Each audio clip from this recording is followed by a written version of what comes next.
Good evening, I'm Eugene Chan and a warm welcome to Straight Talk. Our guest this evening is Louis Ng, the inaugural director of the Hong Kong Palace Museum. Dr. Ng is a historian and an arts administrator. He has been involved in running museums in Hong Kong for over 30 years, including our Museum of History, the Museum of Coastal Defence, and the Antiquities and Monument Office. Before joining the Hong Kong Palace Museum, he served as Deputy Director of the Leisure and Cultural Services Department with a specific remit to look after the museums and arts venues under its care. This evening, we have invited Dr. Ng to talk to us about the Palace Museum. Have Hong Kong people been undervaluing this world-class cultural landmark in our city? Welcome, Louis. Good evening, Eugene. Louis, as we all know, the Hong Kong Palace Museum was the brainchild of our former Chief Executive, Mrs. Carrie Lam, in 2016. It cost the US $450 million to build and opened in July last year, as part of the West Kowloon Cultural District, of course. So can you tell us why the Palace Museum was built in the first place? This is a collaborative project between Palace Museum Beijing and Hong Kong, bringing mutual benefit to both parties.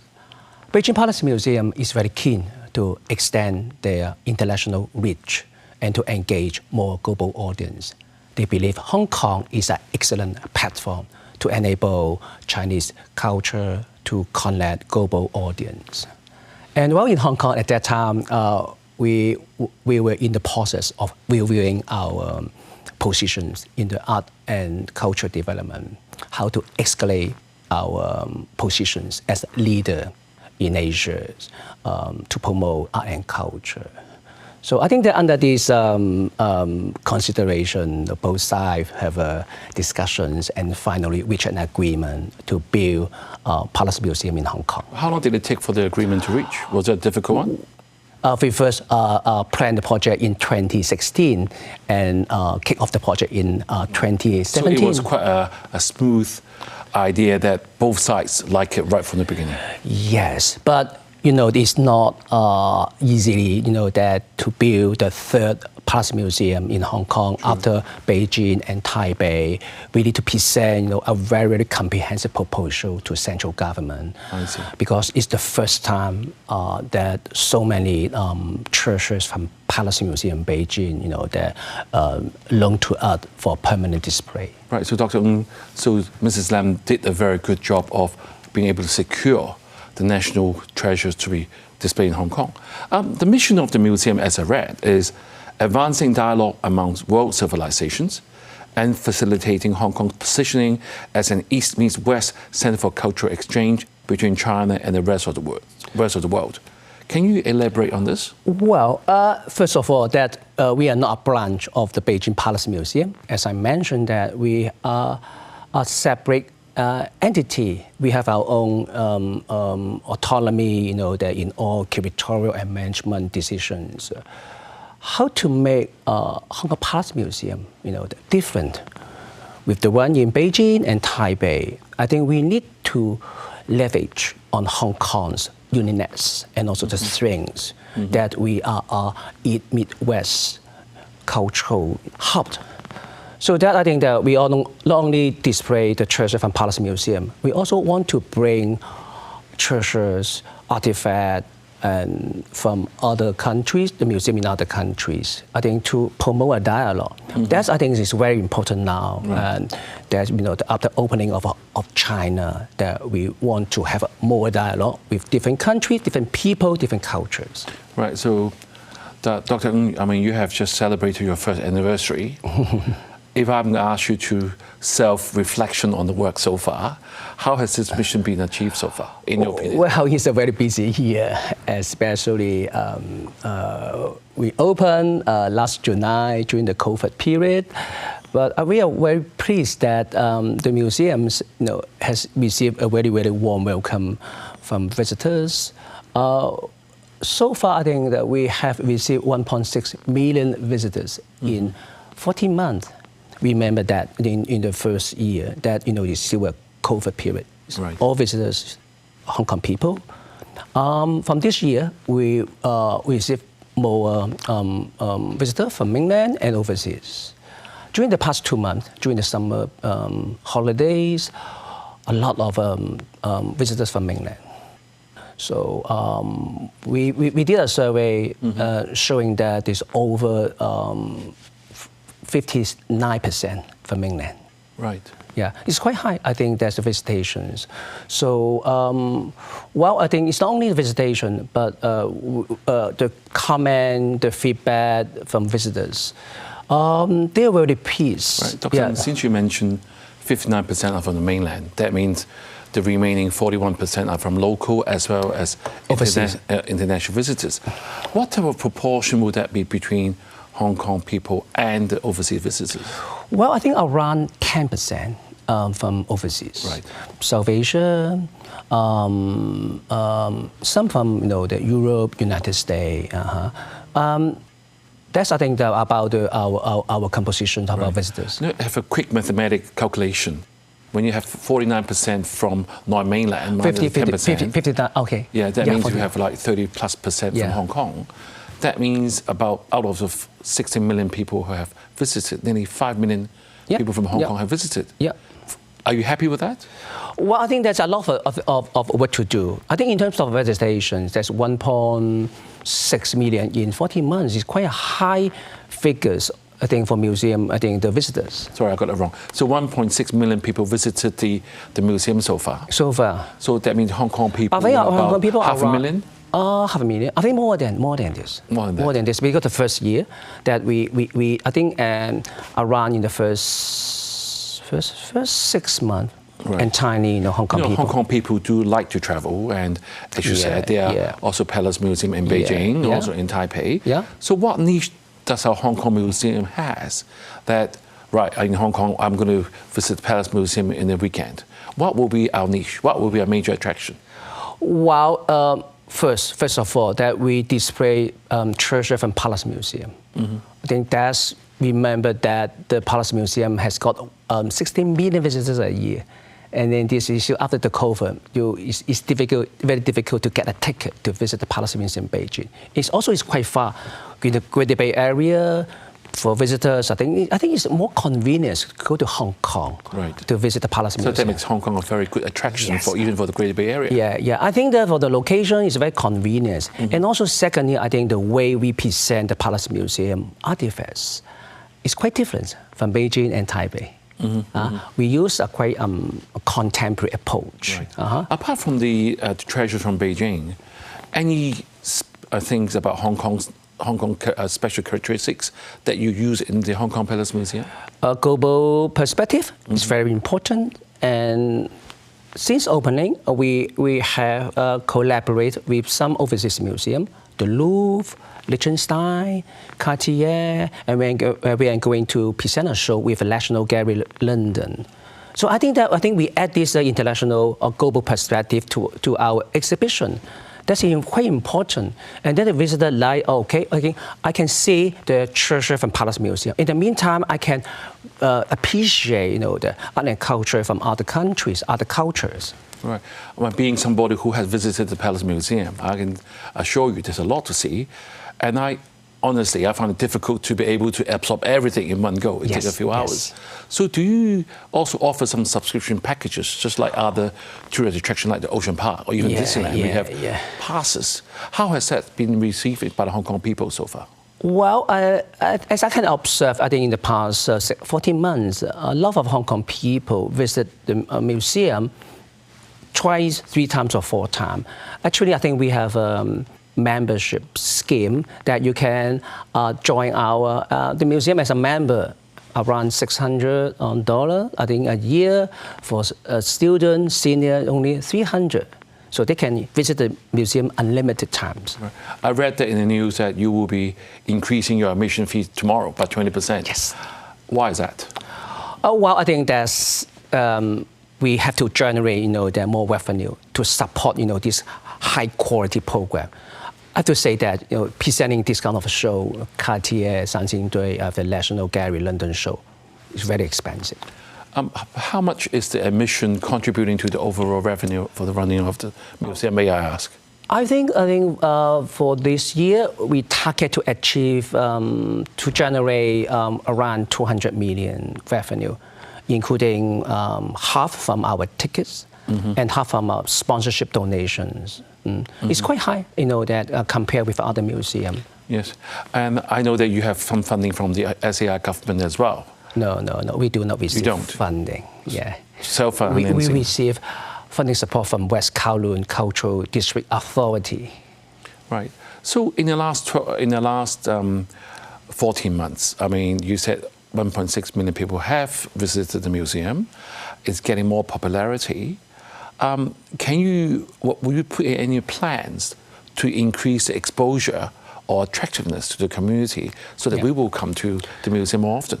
Yes, it's very important that we like to know more about that who they are, I think, in terms of our audience, where they come from, to know more about their interests, their background, so that we can provide more and better program and service to them. Very, very important that we need to engage our audience. Right. So that they can frequently visit the museum, enjoy our program, our service. Right. So I think the engagement is very, very important to us. Right, Louis, let's take a break now, and viewers, do stay with us. We will be right back. Thank you for staying with us. We have Dr. Louis Ng this evening talking about whether the Palace Museum is undervalued by Hong Kong citizens. So, Dr. Ng, in the first part, you have told us the background of the setup of the museum and what we're trying to do, East meets West, especially having Hong Kong's special role to be able to engage other museums, work from other countries like London, Louvre, you have mentioned. But we also mentioned about there are about 600 to 800,000 Hong Kong people have visited the museum. Are you happy with the number? Oh, well, I'm pretty happy. I think compared with those figures of government museum, I still remember before COVID, the most visited museum in Hong Kong is the Science Museum. They got around 1 million visitors a year. So I think we are doing quite well because Science Museum allow for kids. Children like them. Yes, and also remember that we are a paid museum. People, I think, that coming to the museum have to buy a ticket. Right. So that I think that we are quite happy with the attendance figures, but we can do more, do better, and receive more visitors. Can you share with us some of the key exhibitions in the last 14 months? I know the Dancing Day is coming out tomorrow. Yes. What will be the most popular one so far, in your opinion? Well, I'm sure there will be a huge popular museum. It'll be next 3 months until January. It's starting tomorrow, actually. It's tomorrow because they just opened, Dancing Day Museum just opened their new premises in Sichuan. Wow, this is not, I think this is the national attention, and the people is very, very difficult to get a ticket to visit. Right. So there will be, I think, a very popular show, and then also the National Gallery London show.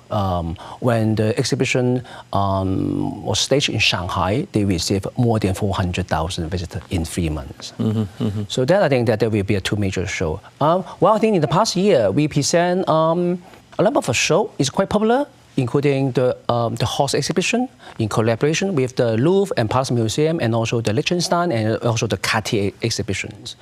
For the Cartier show, in 3 months, we received more than 200,000 visitors. Right. It's good. Some visitors come from mainland, I think, especially to view the show. Right.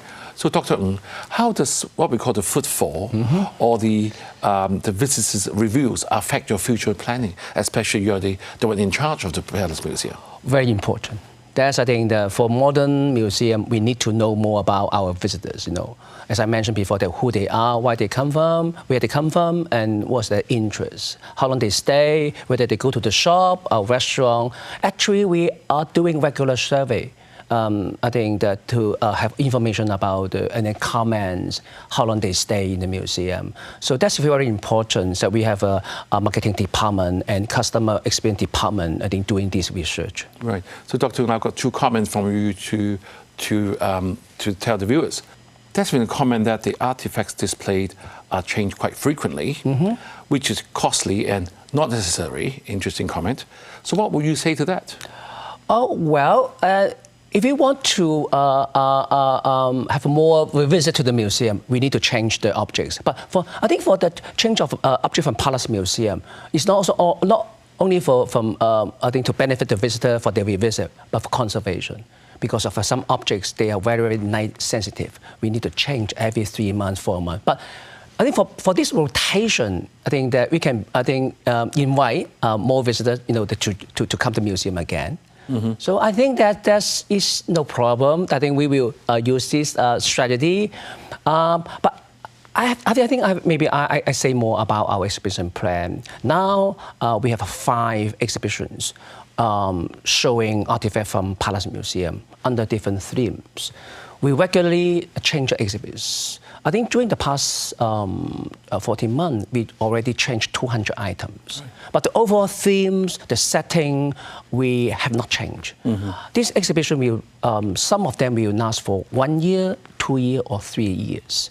So that we have considered the cost effectiveness, right, and also the attractiveness to visitors. Right, there's another comment that the museum has not been attracting tourists, mm-hmm, because things are too expensive, like the souvenirs or even coffee, and they are out of the spending average range for tourists. So have you considered this feedback? Oh, yes, but as we can observe from the sales from our souvenir shop, they are doing very well. Right. They are doing very well. The visitors are willing to spend money in the shop, whether to buy a book. And then we have reviewed the range of the price of these merchandise and books. The range is very good. I think for those items, 20, 30 to some 100 items, I think that can cater for different needs for visitors. Right. So Dr. Ng, we have talked about the admission fee, which is going up tomorrow. But having said that, to be realistic, the fee is basically similar to what we pay for a lunch box for lunch. Yes. And if you compare that to get 900 priceless artifacts or national treasures in this $450 million built cultural landmark. So do you think our Hong Kong people, as the title of the show says, have undervalued the full cultural and educational value of this museum?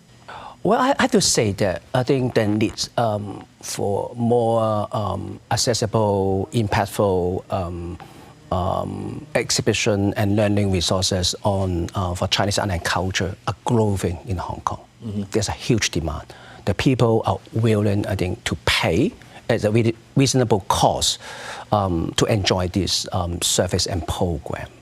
So that's why I think I have mentioned that. I think the money we generate from the tickets will be used, mm-hmm, I think, to prepare, to plan, to present a better quality and high quality, I think, exhibition and program. But my question is, do you think Hong Kong people has undervalued this value? It's difficult to answer this question. Look at our attendance figures, 1.6 million, quite a lot of people. I have to say that as a museum director, I want to expand our values.